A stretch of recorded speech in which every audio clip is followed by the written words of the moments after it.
Welcome to the video lecture series, Culture, Worldview, and Origins. We're Tim and Holly Nyquist. We're making a series based on culture, worldview, and how those two together affect the concept of origins. Right now we're studying culture and how culture influences our way of thinking.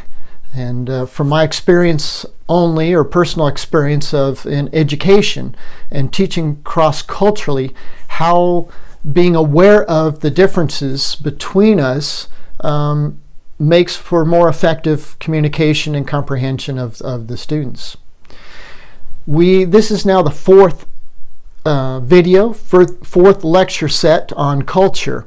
The first one was on the universal domains, then matter and spirit, and the universal operating systems. The second video, or second lecture series, was on the locus of authority, the authority structure of the person, and space, personal space.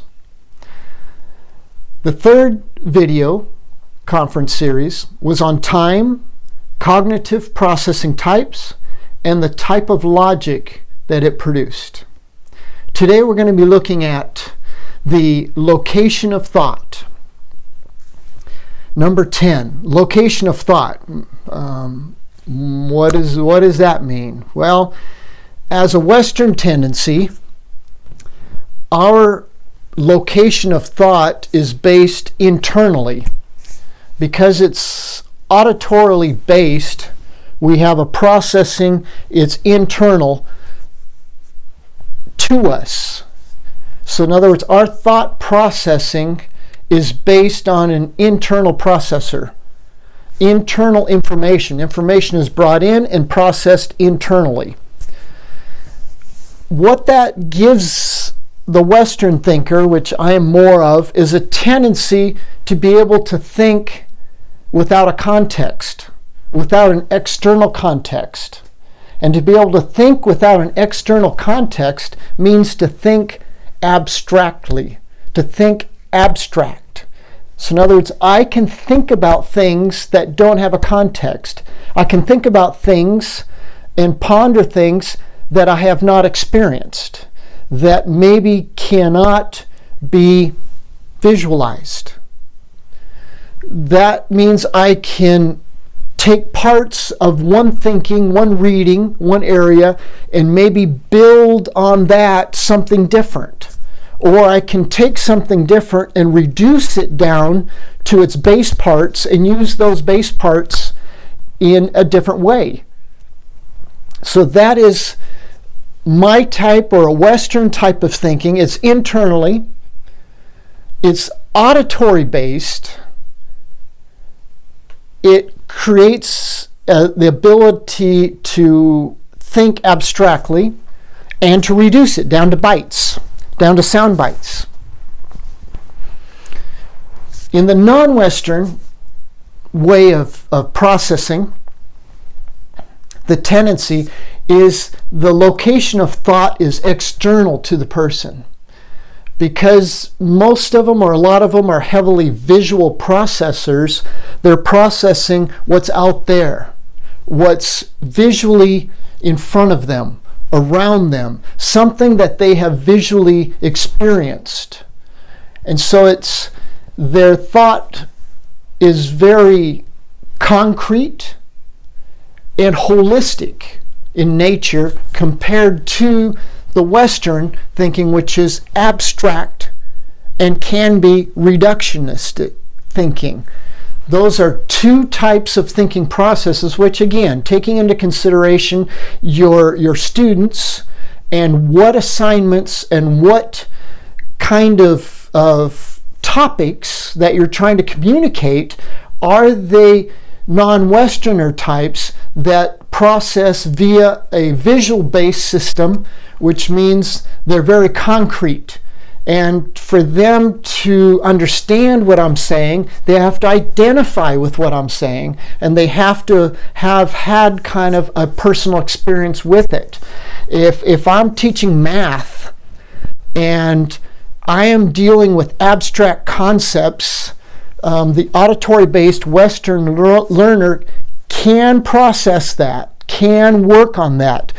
This processing mode, location of thought being externally, has difficulty with abstract concepts. You have to make the concept visual. You have to make the concept something that was experienced. Now, that seems to be maybe a negative, and it kind of is in a Western educational environment, where the Western educational environment is based on an auditory type of processing mode. The visual based are at a disadvantage, but they have very much more advantage in other areas. The next point number 11, the type of thought orientation. Okay, so how is our thought orientated? As a Westerner, my thought is orientated often towards the future. I'm concerned about the future. I buy insurance for the future. I can deal with hypothetical situations. What if? So that is hypothetical. So what if, then I try to prevent what if. And so I become preventative. I take preventative steps. I start analyzing. Have I done enough? I become critical. No, I haven't. Or have I? Okay, well, how could I have done it differently? I question things. Well, why did they do it why did I do it that way? I could have done it differently. Maybe I should have done it differently. And next time I will. That's progressive. And so we have a thought process that is type of orientation that is out there. It's towards the future. And it's based on what could happen tomorrow. And that's the uncertainty of a lot of us right now, going through, like I said, at this time when we're recording, it's in the coronavirus time, and so there's a lot of uncertainty. And us Westerners can really get wrapped up in it. Well, what's the type thought orientation of my friends, the non-Westerners? Their thought processes aren't future. Well, they aren't future. They're historical. They're practical. They're problem solving of the problems that are present at the moment. They're reflective. But reflective in a way of being better, doing things. They're meditative. They're submissive. They are conservative. Type of thought orientation. Insurance agents would not do well with this type of culture. This type of culture takes care of themselves. Because they're community driven, the community takes care of their own. That's because we are individual and autonomous, we have to take care of ourselves. And so there's no community there for us. So we buy insurance. That's kind of the differences between the two cultures in how we think. And that's why when I give homework assignments 2 or 3 weeks ahead of time, because it's a project, that it's hard to project and start working on it ahead of time, because time is an event. And so a lot of events were done the night before the projects were due. So sometimes my friends need some help in the steps of getting a bigger project done.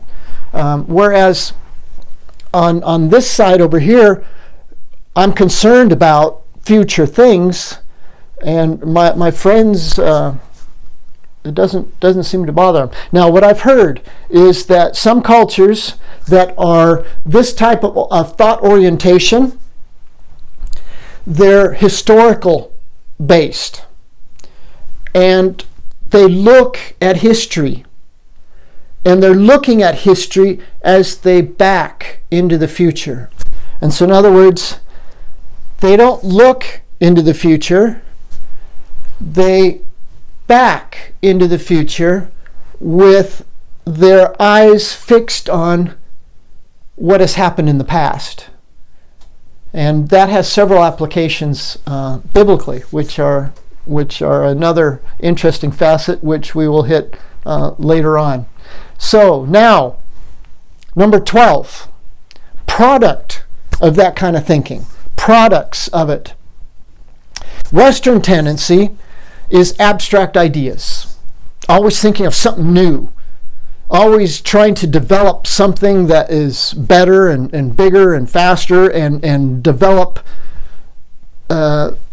just new things based on old products. Developing new technology. New technology basically comes out of Western world and Western thinking. They tend to be the original producers of whatever you want to produce, whether it's a series, television, movie, technology, different uses. They tend to be the original producers because of the type of thought orientation. On this side, the product of the thought process, non-Western, is they come up with very concrete ideas, very good creative problem solvers, because over here, if I'm on the road with my Land Rover and it breaks down and I don't have the certain tools, I'm sunk. This side over here, they don't have the tools and they still get it running. And so it's very creative of what they use to get things working. And when we rely on specific tools and instruments, they use whatever is available to get it running. So they're creative problem solving, and they are great reproducers. They can see something once and reproduce it. Now that is good, but when it comes to copyright laws, that could be not so good sometimes. So they are great reproducers, but don't expect them to be original producers. They can be original problem solvers of a problem that is now, but to project out to the future or to project outside of them to develop something new and original. And this is where I think a lot of factories have shifted their operations to China, and that's great. Would be several of that type of thinking pattern is generally non-Western, would be great reproducers. But if you want to generate something new, you're gonna need Western type of thinking to generate the new base, hypothetical, abstract, start from zero, never seen it before type of product. And that is not a cut against or for anybody. It's just that is our thinking processes. Now I think the real the ideal processing mode is an equilibrium between the two, right in the middle. But somehow we have to be educated in one way or another, or our education tends to be one way or another, and so we tend to overeducate or overdevelop one of the processing modes. And that's then, by overdeveloping one mode, it leaves us weak in the strengths of the other mode. And I tell you, one of the great strengths of this mode is creative. And they are creative, they are colorful, they love life.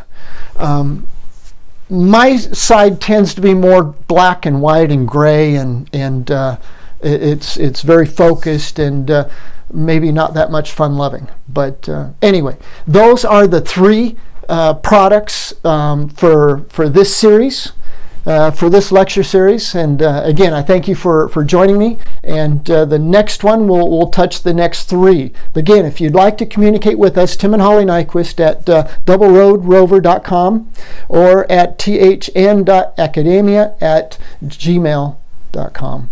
Thanks for joining me, and hope to see you in the next one.